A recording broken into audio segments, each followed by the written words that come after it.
CFR Network, CFR Sports. Good day, good night, all.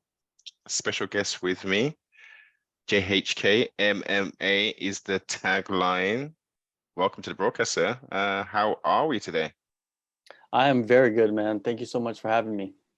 You're most welcome. You're very much most welcome. For some of the casuals, who are thinking, what's Noble? Who's Noble got on today? And please give an introduction of yourself, sir. I am the senior MMA correspondent for the All-Star Sport, and I also work with the South China Morning Post in Hong Kong, covering MMA for them as well. And and then I'm an avid fisherman. Just kidding. I'm not. Yeah, you got to throw that in, of course. You're an avid combat sports connoisseur. I would add to that as well. Yeah, for sure.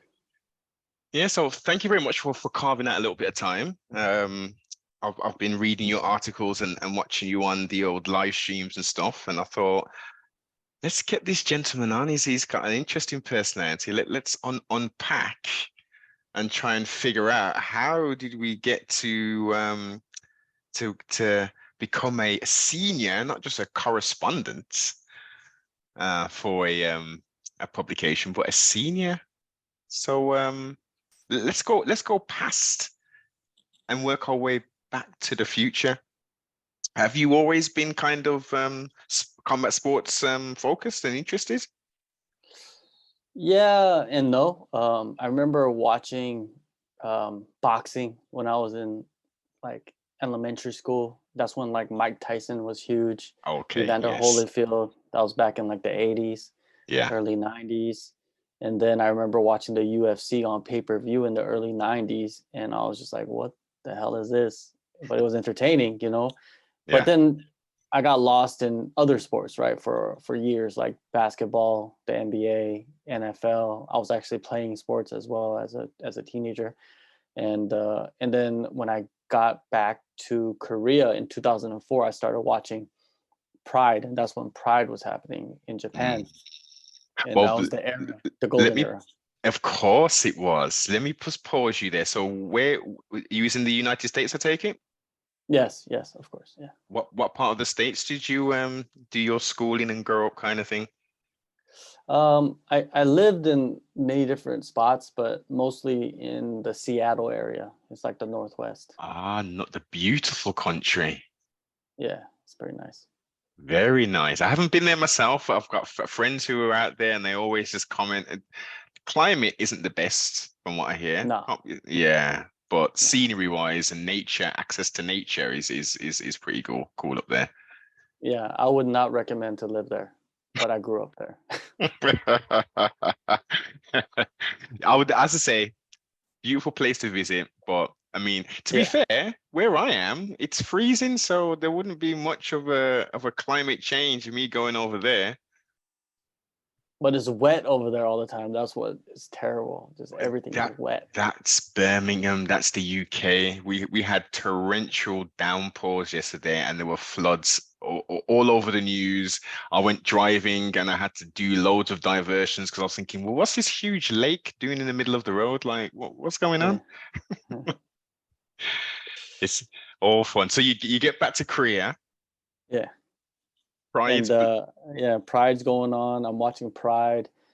And yeah, just like just a fan, just watching the sport and just enjoying, the violence, so to say. Yeah. And then the UFC started kicking off again, with like Anderson Silva and BJ Penn, Mm. and they started to pop off, and Krokoff and all the Pride fighters went over to the UFC and kind of like combined everything together. Strikeforce was going on as well, and yeah, I just was watching it. And then I remember I was watching one of the events, and I was looking at like some of the people that were covering the sport. There wasn't many people like covering MMA, covering combat Mm. sports. So I Yes. was just like, I just went online and searched like Asia, like MMA, blah blah blah, and then I found this website, and I just emailed them and said, hey, you guys need anybody to work, and that's how I got started.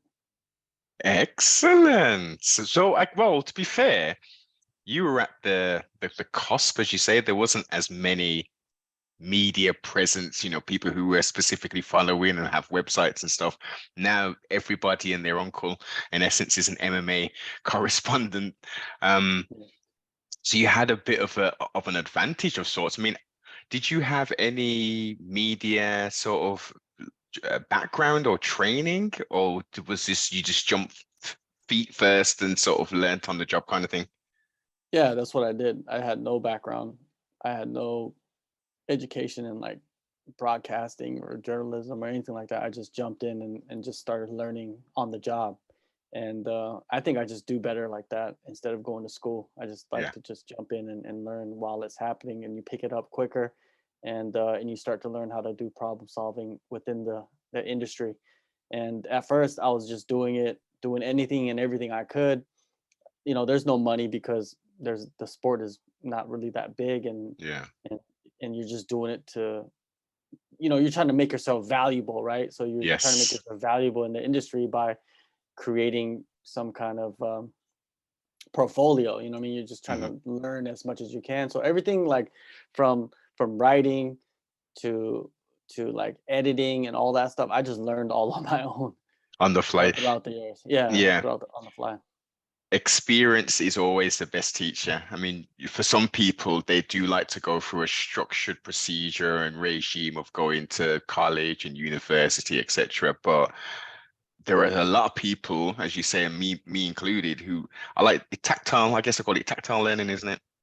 Yeah, yeah, of Touch, course. taste, feel, and actually be a part of it. Make the mistakes. See, oh, okay, don't do that again. Yeah, you do this. Okay, and I guess for yourself, I mean, uh, how rewarding is it now after all of these years? I mean, we're still not where we need to be, but I think a lot's changed and a lot more of a spotlight is on. It is, because like when I started, it was like 2014, I believe, and I was just doing it on the side. I had a full-time job, and I would just go on the weekends to shows and just work and try to learn as much as I can. And then, I quit. I had periods of time where I didn't do it for like months at a time, and then like I think in 2016, that's when I decided like, all right, let me see what I can do. Let me Mhm. like, invest my time like heavily into this and see where I can take it. And if it doesn't work in the next couple of years, then if I don't advance myself, every year in this industry, then I'll just, let it go and find something else to do.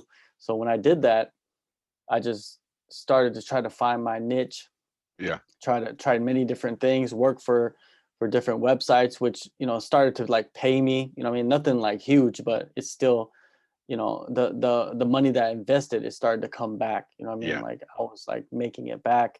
And yeah, and then just every year my name, I guess, grew bigger and bigger and bigger. And then eventually last year I became, I got a full-time position in media for Hmm. combat sports, which is very, very few spots out there for combat sports media where you can go work a full-time job, and that's your title. You know what I mean? Yeah. A lot of people want to say that they're like journalists or reporters or whatever, but they don't really even have a full-time job. They don't even really know what a journalist is. You know what I mean? But they call themselves a journalist. It's like they appoint themselves in this Yeah. industry. We see that a lot, like people appointing themselves this and that. And you never will see me call myself a journalist because I don't even think I'm a journalist. I'm just the person that covers the sport. I'm just a person that spotlights fighters, you know what I mean? Stuff like that. I don't know if it's like real journalism because there's guys out Yeah. there that are journalists. No, I understand. I totally understand your point. But technically, what you are doing is journalism. So yes, you are by virtue of you doing and also I will say highlighting the fighters, which is something I try to do a lot. The promotions are important, but most definitely without the fighters, there is no promotion. Um, these males and females come out and put it all on the line, man. It's a dangerous sport. Yeah, it's definitely extremely dangerous. And yeah, just I'm not a type of person to like anoint myself something. You know what I mean? Like if someone wants Mhm. to call me a journalist, that's fine. Yeah. I'm not going to argue with them. But there's guys out there that went to school for 6 years, 4 years, or whatever, and got degrees, and I don't have none of that. Like I Yeah. learned all my university is YouTube. You know what I mean? Like that's my university. And for many people, that's exactly their university. So it's YouTube, Wikipedia, Google, and everything else they can get their hands on, kind of thing, or get their eyes on. I say, because it's not all physical; it's all intellectual property floating in the ethers. That's right, man. That's right. And I think like education is moving towards that way, and a lot of people are going to be able to carve out an occupation or a job by just going online and learning. It all just matters of like how much drive you have, how much dedication, how hungry you are, right? And there's a lot of kids out there that are hungry, man, that they don't even have the necessities of even going to a university, but they have a university on their computer through the internet, and they're going to take full advantage of it. And there's going to be incredible people that come out of that. Yeah, agreed. I totally agree. I totally agree. Maximizing, utilizing the tools that are available to people who financially may not have access to go to those universities or to pay for that course, go to that seminar. It's the do-it-yourself version. Yeah, exactly. And that's a rare quality, man. Not many people can last when you're doing DIY. Not many people are going to last. Very good point. Very good point. Because with all good intentions, and I think you've noticed as well over the 2 years of that crazy period, which I refer to as the zombie apocalypse, there was Yeah. a plethora of content creators who just sprung out of nowhere, but only Oh, created two or three pieces of work. And then you look and you think, well, that you actually had something there. If you consisted and persisted and continued doing what you was doing, you would have, got somewhere, kind of thing.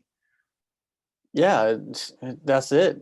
A lot of people they just like they want it's this world is instant gratification, and that's exactly with like content creation as well. It's like they want instant gratification, which means like they think that they're going to get a certain amount of views or a certain amount of clicks, or they're going to make some money, or they're going to get sponsors or whatever Mm, instantly just because they did a couple videos. And it doesn't, sometimes some people get lucky, but you can't look at them. You can't look at the people that get lucky. You got to look at the people that like grinded. You know what I mean? It's all about the grind, man. People it know that. really is. It really, but people know it is, but it's this microwave culture that's been sort of manipulated or sort of brought forth, and everyone's like, yeah, of course success is, I'm just going on Instagram and people are living their best life, like surely I can do that as well. I mean, I don't know what happened in the background for them to get there, but we want it all. Yeah, yeah, you got to stay off that. That's definitely, Instagram is getting terrible now. It's really bad. It's a warp, man. It's it, it's a it's the thirst trap. Like it's the you know how it is. You get stuck in there. it sure is, but is Twitter any better? I mean, Oh, Twitter, that's just the bottom of the barrel, of existence is Twitter. it's Um, it's toxic. They've got pornography on there, which I'm thinking, how on earth? yeah, What? On Twitter? yeah. If you want to find something, you could find it on Twitter. You could Which find your people, your clique. You could find your little fetishes out there if you really want to on Twitter. totally your section of maybe 0.022% of the whole world population, but you'll find a group on Twitter where you can join and partake in that interesting scene. Yeah, it's an interesting landscape, mixed martial arts wise. What other, obviously you're covering one. What Yeah, other Asian promotions outside of Rising that are sort of comparable, or are there not any? there aren't many. There's a lot of smaller organizations out there. There's some in Thailand, there's some in Korea and Japan. In China is just the black hole. You never know what's going on over there. Mm. But yeah, just one championship. You got Ryzen. Yeah, that's pretty much the two main ones in Asia. There's not, they're the ones that put on the big events. They have the big Yes. names. And yeah, outside of that, it drops off really bad. Mm. Okay. Is there any reasoning why these two massive promotions from a similar sort of region haven't done any co-promotions? It's all it's a business at the end of the day, right? Yeah. And you gotta look at it like this. Do Pepsi and Coke, do they do Coke promotions? Does Mm. McDonald's and Burger King do, value meals, but they mix up the products? You never Yeah. see it, right? Yeah. Yeah. And I even do they do that in like football in Europe? Do they mix up the leagues? they'll trade them off and stuff. They'll trade them off. But not Yeah, in the but they don't like do anything like together, right? nah, Right. not at all. So Not at yeah, all. it's kind of like the same thing, it's everybody wants to be better than everybody else, right? And they Yeah. don't they don't want to help the next person, It's even though it disappointing will. to hear. This is it. It's disappointing to hear that. And the reason I asked, because I thought you may have some extra insights, but I kind of thought that would be the reason. But I'm thinking, okay, well, Ryzen and Bellator have this wonderful relationship, and they're looking at doing a card for the new year again. UFC did the trade with one some time ago, and I think one kind of came up for trumps with obviously DJ. But outside of that, like, you know. Yeah, it's not it's it's an ego driven Hmm. industry, right? And Hmm. it's all about money as well. And when you think you're the biggest and the baddest, you don't need no one else. And True. that's what it is. Yeah. And also you don't want to risk your guys losing to the guys from a so-called smaller promotion, right? Mm.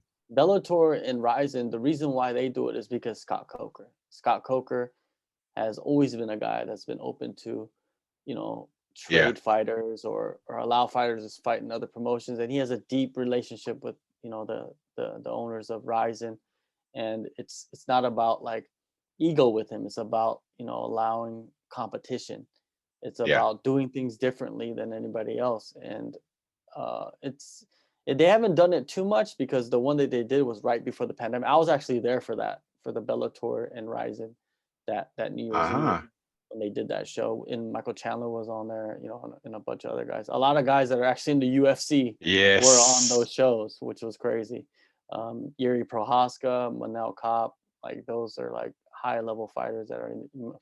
Yuri Prohaska is a champion now. Yeah. And He was a poor champion for Ryzen. poor Manel Camp, he's not done well at all in the UFC.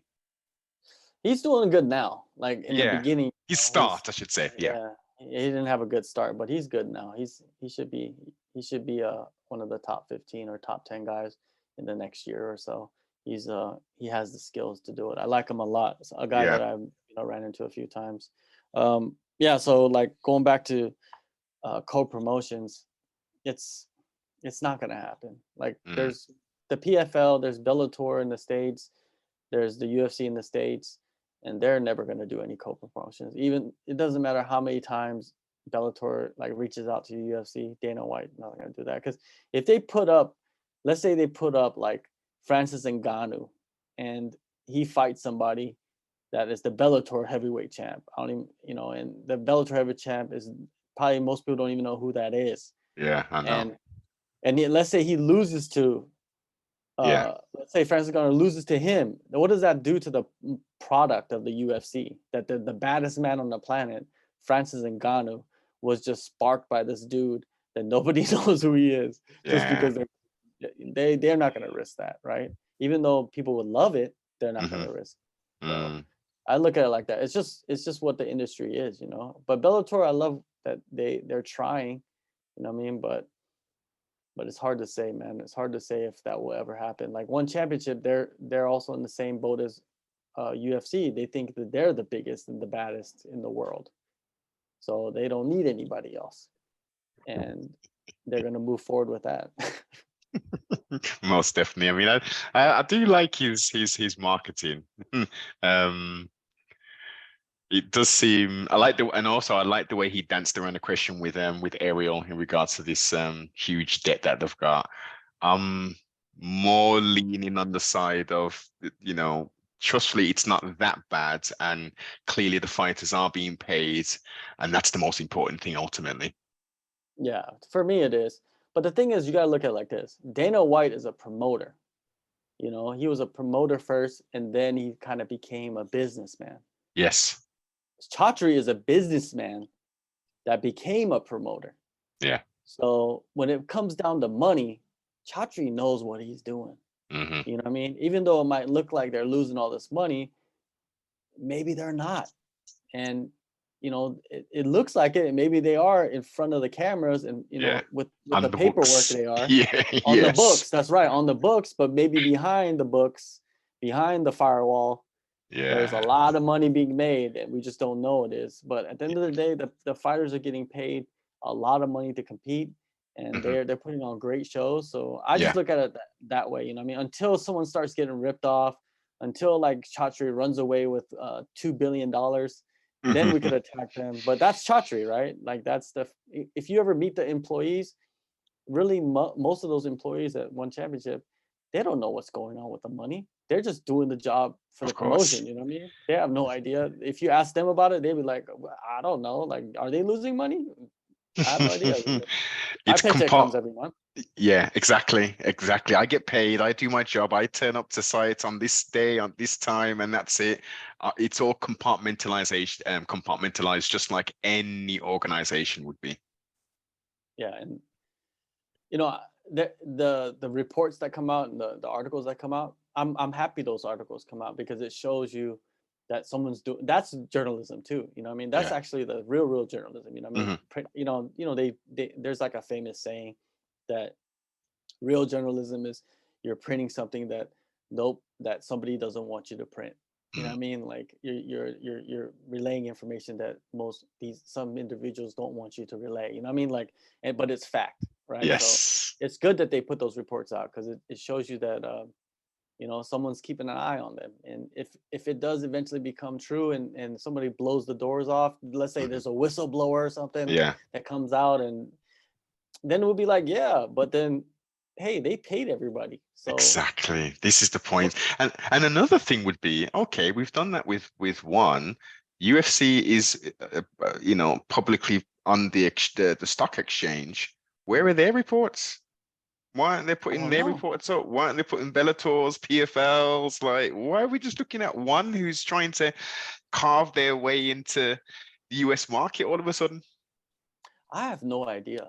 I have no idea why maybe there's no discrepancies in their books because I've never seen anything about them and their like profits. Because you always see whenever they talk about profits with the UFC, it's Hmm. the UFC talking about the profits. Like we Yes. made this much money, or we've done this. You know what I mean? Like if you really want to go really deep into it, talk about like the crypto.com deal that the Oh UFC gosh. signed.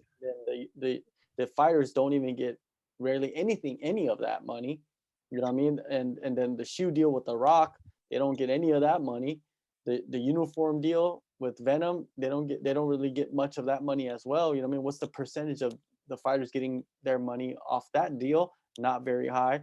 Like it's out there. It's just Yeah. not really being reported. You know what I mean? And I don't I know. I think don't know why.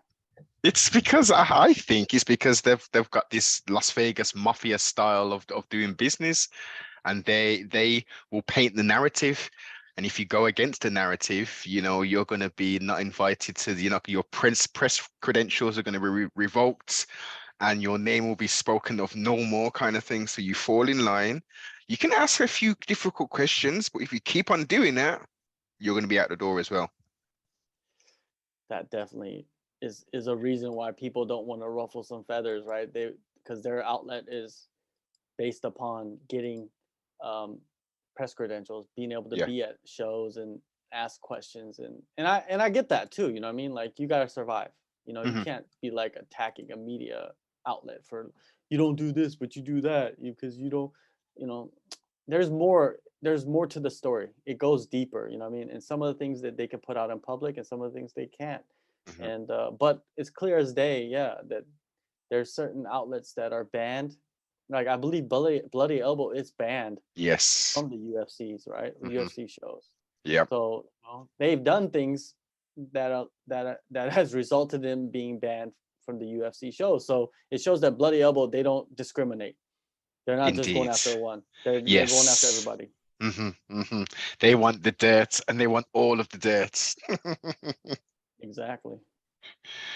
Hmm. So what were your thoughts on the last two events, the Prime 3 and the, was it 162, was it? Prime 3, the one championship Prime 3, Yeah. the one over the weekend you're talking Yeah. about? Yes. Ah, man. The main event of the kickboxing, the flyweight kickboxing fight, Yeah. that was incredible. Indeed. I haven't seen a fight like that in a while, and that was incredible. There were some good fights there, some good knockouts. You know, there's a lot of the one is bringing in a lot of new guys that are really really talented. We just don't know who they Yeah. are, but they're Exactly. destroying guys. You know, coming in, and it's fun because now these guys that have been kind of sitting at the top, Mhm. they really have to pick up their game. They have to Yeah. evolve now because if they want to survive, they, some, I think some of them kind of got comfortable. They're like, oh yeah, yeah, I'm top 10. It's all Hmm. good. I'll take these fights and I'll fight this guy. But now it's like you're gonna have to face some killer from the mountains of Russia, you know what I mean, Yeah. that you don't know anything about, and he's gonna come in and rip your head off, right? And you got to be ready for that. And that's what's happening right now. So it's good to see the talent come in. I think one should do a better job of like showing us who these people are because we have no idea. Yes. 100% agree. I mean, all of these debuting fighters, there was a good sort of video package of sorts on the night, but prior, I'm thinking DeBelia. I don't recall seeing this guy. He's clearly debuting. Okay, he is. Where can we, without searching on YouTube for some highlights and stuff, as you say, one should do a bit more in regard to the promotion of, here's some highlights. Let's show you what he's done in his past, what his credentials are, kind of thing. Exactly. And they just, I don't know, man. And It's a another thing, unique situation, right? yes, but I guess it's just surprise after surprise. Generally, I think all of the debuting fighters won on the two cards, from my recollection, and I'm pretty sure, no, apart from one debuting fighter lost. I think the majority, I think at least 80% of debuting fighters are winning in spectacular fashion. Yeah, they are, especially like when they're facing guys that are ranked. Mm, Shamil Gasanov, that dude just rear naked choked and just ran through Jae Kim, and Jae Kim was almost about to fight for the title. exactly, the fighting god here. Yeah, and yeah, it's a trip, man. Like it's showing that the landscape is changing, and like, but you got guys like Fabricio Andrade, right? Like he's incredible. Like he is a young guy that is just a gun, and he was beating the hell out of John Lineker. John was showing some glimpses of like catching him, and he did catch him a few times, but Andrade, he was pretty much unfazed. And with that second shot, we would have had and a new champion. Yeah. That's And so unfortunate. he cracked a cup. Yeah, Like that's the second time I've ever actually watched an event and known of a cup being cracked. yeah, it's pretty wild. Like, and Lineker, man, his face, his orbital was broken. You could kind of tell his Yeah. eye was just messed up. Yeah, Fabricio, his striking is so good.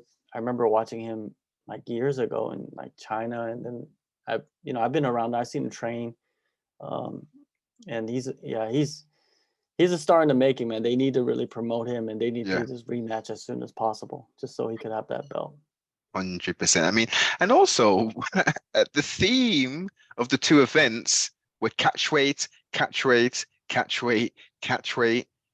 What on earth? Lineker didn't even he didn't make weight, so it was stripped. Like, what are we doing, guys?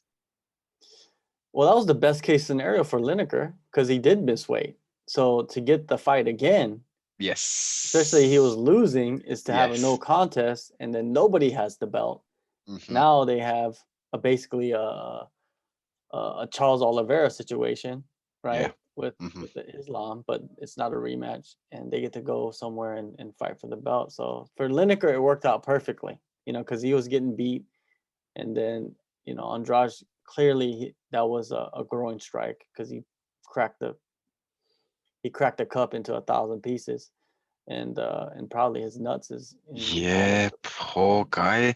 I mean, I hear about the like Rich Franklin, he mentioned the steel cups. Why are all the fighters wearing steel cups? Are they more uncomfortable to wear? They probably hurt when you get hit in the nuts, even though they don't break. I don't know. I have no idea. Are they even legal? Steel cups? Yeah, I'm sure. I haven't heard any ref, Big John hasn't said anything about steel cups not being. I've heard people saying you can use them as a good fulcrum point when you're going for arm bars and stuff. Yeah, and if you get into mount, you could just press your hip into the Exactly. guy's sternum, and that hurts Dirty. bad. Mm. Yeah, so I don't know, but yeah, that rematch should happen. Ursel, he won too. He defended his title that No, he he was won. announced for. He Yeah, won the Muay Thai inaugural. yeah. I didn't think it was that great of a performance. Nah, I but was he just did enough. He just did yes, enough. I expected more violence from him, especially it being Muay Thai. I thought the knees would have been a lot more in play, um, and I thought his opponent was I can't know, was he like the bright lights kind of got to him because his first two fights were amazing. He was aggressive going forwards. Nothing. Very Yeah, but technical back and forth. Ursel's body, like his like size and length, it's tricky because he's so tall and long. Yeah, he And did the have other the guys he length. fought, since I moved, the other guys he fought were a little bit smaller guys, like shorter. Hmm. But he did tag Ursel a few times, man. It's just like he didn't put in like really good combinations. He wasn't really like, setting things up as much. And Yeah, Ursel was more active. I think that's why he won because Ursel was just more active. active. Yeah, activity. Yeah, he was point fighting in essence. Exactly. So, what can you do? I mean, that's the mistake. But since the move, I think he'll fight for the title again. He just 100%. needs another win, and they'll put that fight together. They don't really have too many guys in that division. And are you looking for Roberto Soldic's debut? Yeah, kind Is that of. actually Not, is he actually been announced? I'm sure Chachi's mentioned a date, but he didn't mention an opponent. yeah, it is announced. He's fighting Murad Ramazanov. Ooh. Yeah, so Murad, and that will be in Singapore. It looks like Ramazanov. Ramazanov. He's 11-0, undefeated, young dude. Hmm. Yeah, yeah, he's good. He's fought He already is. three times. Three Yeah. times in one, all two decisions, one first round TKO. Yeah, but he has a lot of finishes like before he got into Got into one yes. championship. So it should be a pretty good matchup. You know what I mean? Are you sold on Roberto? Do you think he could be like a three division champion? Nah, I'm never sold on people like that. Like I'm never sold on the hype ever for anybody. Even when I was young, like I wasn't sold on like, oh, like even when like Kobe Bryant came into the league in NBA, when I used to even watch it NBA, I was like, nah, I don't think so. LeBron came, I was like, nah. But then you get proven wrong. So it's just Yeah. like, all right, I believe you now. The hype is Yeah. real. Mm. Yeah. Actions speak louder than words, right? Exactly. So we'll see. Soldic, he could come in and have all this hype and then get sparked by Ramazanov. And then what do we do? Could be What do we do after reminiscent that? of the old Yeah, Eddie Alvarez experiment. Unfortunately, so unfortunate for Exactly. Eddie. I really wanted him to have some success and get like a championship, but the first fight I was thinking, the second fight I'm like, Yeah, oh he didn't look good at no, all. no, yeah. Mm. All the best. I mean, I'm hearing whisperings of him potentially going back to the UFC, possibly. Nah, I doubt that. It'd be I for a doubt he huge goes pay. back to it. Would it be for a huge pay cut? Because there's no way he'd be getting the money he was getting from one. The thing is with that is, even though like I don't think the UFC wants him. I don't think that it's it's something that the UFC is interested in. There's not really he doesn't hold much weight. He went to one championship and won one fight I know. and got beaten by all these other dudes. Like I don't see the allure of that. Yeah. The lure of like I don't even think Bellator would sign him. Now That's the sad thing. Bellator would sign him. I really do Oh, think you think Bellator would so? sign him. Yeah, Oh, yeah. Because he was with them. He left under Bjorn, wasn't it? Or just as Coker got into the position, yeah. and him and That's when he Scott have got left. a pretty good relationship. So I understand what you're saying. Pardon self. You do raise an excellent point. I think his name value alone um pays for this the bombs on seats kind of thing. Yeah. Some big kind of super fights kind of thing, one or two. He hasn't got much left in the tank. Yeah, I don't think there's like a title contender like spot for him. No. But there would be some interesting fights, yes. Mm. PFL, no. I don't think Nah, I he'd don't think do so.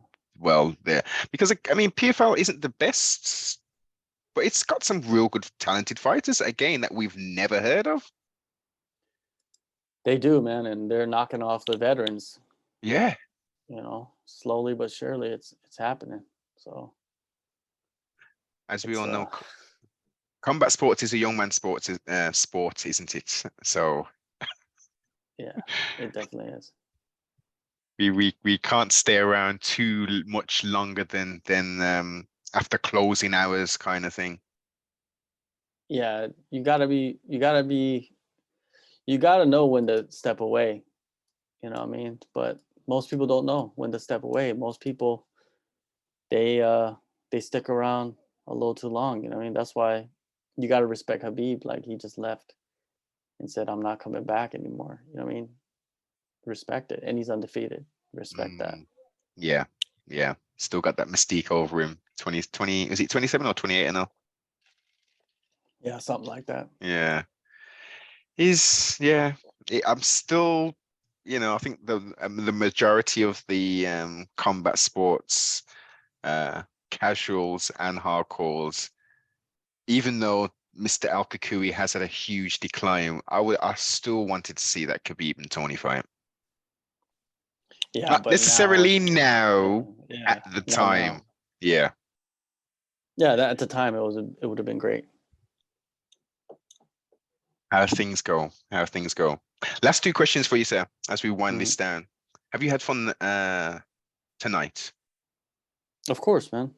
Always good, chatting it up about sports and Exactly. stuff like Yes. that. One other question I totally forgot to ask you was, what kind of music are you into, sir?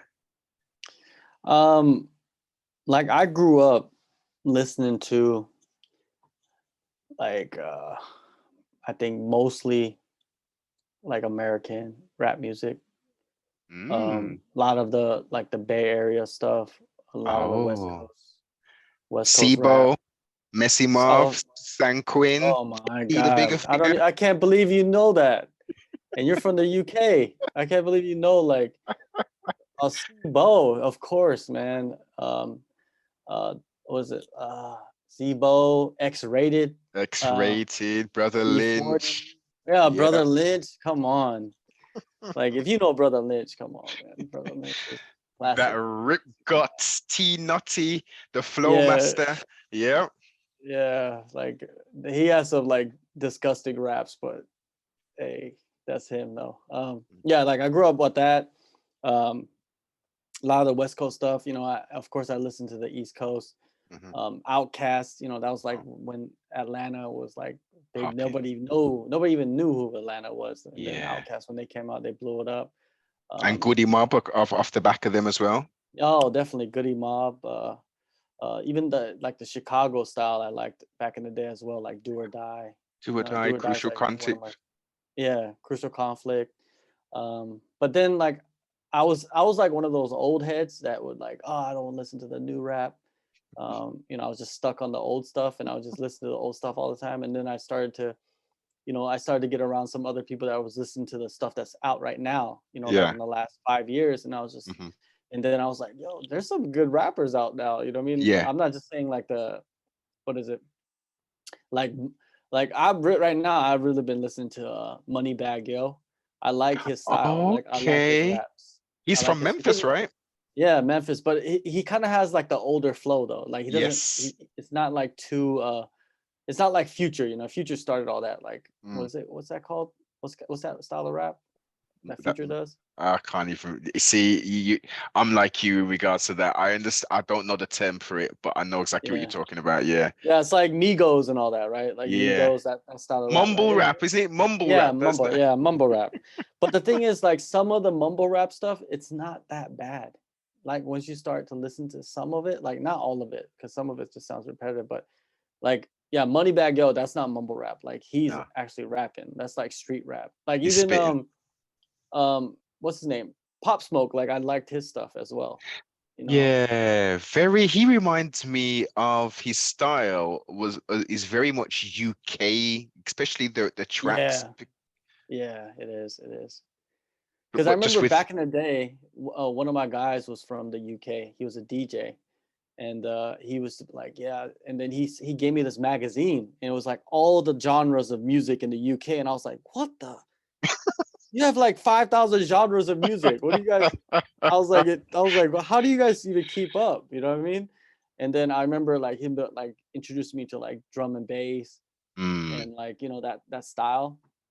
And then I was like, yeah, if you think about it, Pop Smoke does have kind of like the UK drill. Is it the drill style? drill, yeah, drill Yeah, style. yeah. Mm, But he sounds like a 50 Cent as well. You know, he's just like yes. younger, and The um, tone and his yeah, delivery of sorts, but the way he rides the beat is definitely kind of UK drill.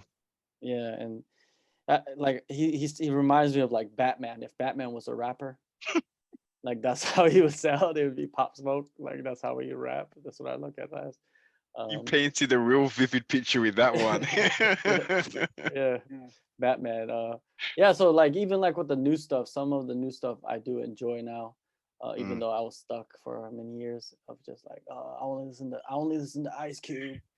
I only listen to West Side Connection. You know, Oh like man, yeah, yeah. Dub I C in only the Mad yeah, Circle. exactly. I don't listen to Dub C. You know what I mean? Like I was stuck in that for a while, but now I'm just that stuff is kind of like I put it in the back pocket Mm, just to not listen to it as much anymore, and I yeah, start listening to stuff, and the new stuff is not that bad. But even like Australia, they do have some good rappers out there. You know what I mean? That make good music. I think you just gotta like find out who's search. from that. Yeah, you gotta find out who's from that region, and then Yeah. ask them like who's hot in Mm. Australia, and they'll let you know. And there's good rappers everywhere. But yeah, rap. Yeah, it's mostly like rap music. Even like like R&B, like 90s R&B. Oh, I love that stuff. of course. You're I from love that the stuff. era which I think I'm a little older than yourself, but that's the type of music and era 80s, well, even I'll go as early as 70s, some of the stuff that my parents used to listen to, 70s, 80s, 90s, up to the mid thousands, maybe 2010, 12, maybe. And then you've got to be kind of quite the Sherlock Holmes and ask lots of people and do searches and, oh, I heard that person on a chorus somewhere. I like that. Let me see who that person is. And oh my God, I found a new artist I can listen to. Yeah, usually I find new artists on Instagram. Like sometimes I'll be flipping through and there's like a clip of somebody singing. I'm like, who is Yes. that? And it's just like Mm, just some random person that could just sing really well, but then I just can't find out who it is. So I only see them on Instagram. But yeah, just music, you know, music to be honest, it kind of takes a backseat to like podcasts, you know, because nowadays I'm always trying to like, you know, listen to something that Of can course. elevate me and you Yeah. know and enhance my, you know, Knowledge my base. mind, yeah, and my knowledge, and just like just hear like stories, you know, of people outside of like of my job, you know what I mean, of sports, Yeah. just to get an idea of like, you know, how I could use that to better myself with my job and stuff like that. So a lot of podcasts, yeah, and like sometimes I'll listen to like a lecture too once in a while, but not too often. But you know, Yeah. See, with the lectures, that would be a long drive. So if I've got to go to London for for a reason, and I've got like a 2+ hour drive, yeah, I'll put a lecture in or I'll put a podcast. From yeah, the nature of what I do, I'm not normally in the car more than 30 minutes. So I've got the opportunity then to actually listen to some music. So I've got the old 2000 stuff in. I got some 90s stuff in.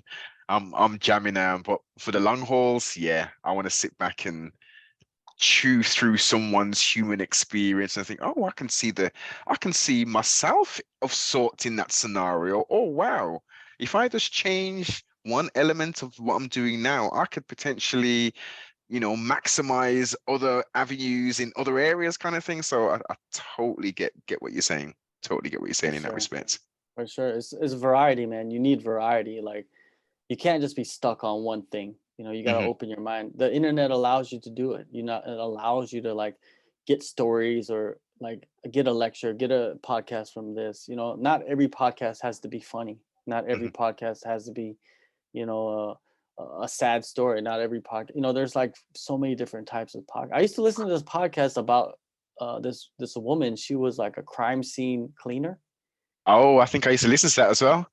Yeah, it's like those are some wild stories, man. It's Yes. like, what the hell is going on with these people? You know what I mean? Like, trip me out. Like, that's not a job that I want. Just to listen to that No, podcast. but at the same time, there are elements of it that are really fascinating. Like, Oh, for wow, sure. okay, you get to do that, and you're a small but integral part of the puzzle in solving, someone's loved one who's been murdered or had an accident or except, so that part of it is good, but the nuts and bolts of actually doing it, oh no, no, no. The blood, guts, and the gore and the decomposing bodies. No, no, no, no, no, no. Yeah, it's incredible. Like some of the stories that people, it's the human experience, man. I think I'm just drawn to that. Like, I'm always Yes. down for like movies that are true stories that they adapted to Hmm. film, or like TV series, you know, sports movies, war movies. You know what I mean? Yeah. Those are always good. Like, I'm down for watching those things because it's just you know, documentaries, man. Yeah. It adds to you as as your persona, as you as a person, as an individual. As you Yeah, say, we've got, there's a lot of people who it's everything's very surface level. yeah, Like, for sure, how's man. the weather today? Oh, you've got nice clothes on. Outside of that, no, we're not going to have a conversation of how are you actually today? Do you feel okay? Do you need any help or support? You know? Um, And I think that's the place where we really need to be more observant. And even just the small things, the small little gestures, opening the door for someone and just saying good day to somebody. That one person could have been having a terrible day, but you've smiled at them and said good day and opened the door for them. You've changed their whole outlook. Actually, today isn't actually a bad day. There are some good people still left in the world, kind of thing. Yeah, it shows you that there's a lot of bad people in the world as well. You know, there's a balance of that, as you know, good and bad. Like one of my favorite channels on YouTube is Soft White Underbelly. It's just Oh all of the gosh. wildest, Yes. Oh my the gosh. wildest. You I I go into when I stumbled across that channel, it was for a whole weekend. A whole weekend I was watching that and oh, it was challenging. It was challenging to say the least. Um Yeah, you could only do it in spurts. Like, but when you first discover it, I understand. Everybody has the same story. When they first discover it, they yeah. just go back to back to back to back to Yeah. back because it's just so much content that, and it's just, and it's not really an interview. It's just them just talking. Mm. and just blabbing, and but they're so good at it. Like they're Yeah. just, and half of them are on drugs, so it makes them good at it. I don't know, man. And sometimes you don't even know if they're telling the truth. That's the Yeah. wildest part. With some of it's like, I don't know. This is clearly their truth. Whether it is the truth, I don't know. I can only observe. Some of them you can tell you're over-egging this a little bit. Others, it's like, wow. I mean, you've clearly been through some stuff here. Um, Support's needed ultimately, and it's good that it's been highlighted. It's a bit crappy that an independent person with a camera is taking it upon himself to highlight the plight of society in that respect. It's, Mm. well, as you say, it's that duality of Yeah. bad people and good people. Yeah, you're right, man. And those people are just, sometimes they have no choice, which is, it's wild, really wild. Well, let me challenge you on that. What? How would they not have a choice based upon circumstances? Yeah, based on circumstance. Yeah, Sometimes people are in a circumstance where they're even, because the mind can be manipulated, right? of course. Yeah, And you see some of those people, and they're talking, and they're clearly been manipulated since they were a young age. yeah. And it's like they accepted their life as this, and there's Mhm. no other way. Even though there's a part of them that they think something is off, something is wrong about it. Yeah, yeah. They don't listen to that part of their mind. They don't Mm. listen to that part of their consciousness. They just skip over it, and they just continue, and then you get stuck in the rat Yeah, race, right? And just keep doing the same thing. Wake up every day, do this. Wake up every yeah, day, do this. Wake up every day, do this. And most of them are intoxicated, so they're masking their true feelings, or of their course. their surroundings with drugs, which, Hmm. if you've done drugs, you know that drugs will really help you to forget about everything if you want it to, right? Indeed. And depending on what type of job we're talking about, most definitely. And it then forms part of the auto program character. Yeah. There's just things that you just automatically do. And when you've been put into a situation where, as you say, you've got that conscious saying, well, wait a minute, this is wrong, this is wrong. But because of the conditioning, that conscious is locked behind a door with a television blasting behind it. So you don't even hear the conscience anymore. Yeah. You're just doing it. It's a robot. It's a robotic kind of existence. But there's good people still here on this world, which is the most important thing. The goods. I think there are more good people than there are bads, and that is a wonderful thing. Oh, for sure, for sure. You just, that's my goal in life, is just to try to be as good as possible, man. Because you're gonna do your bad, even Hmm. if you know it or not. You know what I mean? Hmm. And it could be very minor, but yeah, just try to put good out there. And that's what I try to do with my job as well. You know what I mean? With going back to being in combat sports, being in media, is that I try to put out the stories, and I try to highlight the fighters, because at the end of the day, the fighters is what it's what fuels this whole thing. Yeah. Because without fighters, there's no fights. Without Hmm. fighters, there's nothing to cover, right? Without fighters, there's no sport. There's no mixed martial arts. So that's why I decided to just like mostly concentrate on that, to be honest with you. Mm. And I commend you for that. It's definitely needed because it is the facts. Without these athletes putting everything on the line, not just for the event that's televised, but for the hours upon hours upon hours of sparring, of road work, of drilling, of grappling, jujitsu, all of that stuff, the concussions, the sprains, the breaks, the tears. But we as the consuming audience, you know, we expect 100% from them at all times. We want them to go out on their shield and to, we want the Yeah. best. Yeah. And like I'll do shows, and I'll do those like fight companions and stuff like that. And that platform is a little different. It's not a platform where I'm like highlighting the fighters, and I do Hmm. there, but sometimes I'm just saying wild things, Yeah. I'm just having a good time, you know. Most of the time when I'm saying things, I don't even know what I'm talking about. I'm just saying it just to have a crack, just to have some fun, you know, Yeah. just to giggle a little bit, you know, to make people laugh. Mm. And how most of the time I don't even remember saying what I said, because it was just off the cuff, you know what I mean? You don't, my memory is really bad as well. So but yeah, but when I do my job, yeah, that's my focus, man. Like, I'm not here to attack the fighters and to grill fighters and all that. Mm. That's not what I want to do. Definitely not. Please continue doing it, sir. Thoroughly enjoy it. Very last question for you. Please tell us who you are, but don't tell us your name. That's an interesting one. I am a father. I am a brother. I'm a son. I'm a contributor. I'm a provider. And I am someone that attempts to do good in this world, even though I'm a person that most likely does a lot of bad and has done bad in the past. But I'm always trying to strive to leave a legacy, to leave something on this earth that my daughter can look at and can Google and can see and get inspired from.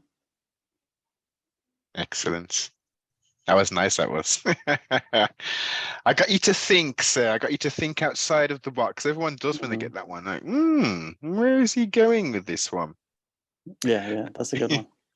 Very lastly, please throw out all your social medias, website details, and I will make sure I put them below in the description, sir. Um, uh, all of social media like Instagram, Twitter, and Yeah. Facebook, you can go and search JHK MMA, and you can find me there. You could go to the allstar.io, which is the website that I work for. You could also go to SEMP Martial Arts, where you see some of my work there. And on YouTube, you could go subscribe to the All Star on YouTube. Go subscribe to Kumite TV on YouTube, which is my personal page that I built up when I was just grinding on my own.